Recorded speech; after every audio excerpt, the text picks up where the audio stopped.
Sa isang lugar, merong isang barbero na ang pangalan ay Buboy.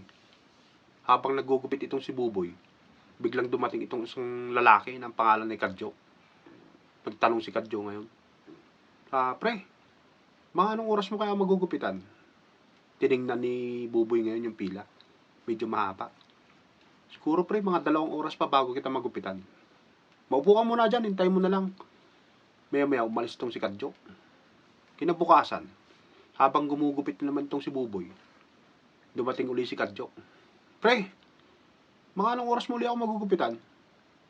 Eh, maghintay ka na lang pre. Mga 1 oras at kalahati na lang siguro yan. Dahil medyo mahaba pa yung pila. Maya-maya, umalis na naman tong si Kadyo. Nagtataka itong si Buboy ngayon. Sino kaya yun? Ba't ganun kayo? May problema kaya yun? Nagtatanong kung anong oras ko siya magugupitan. Hindi naman siya bumabalik. Sumabat yung isang customer ngayon na nakapila.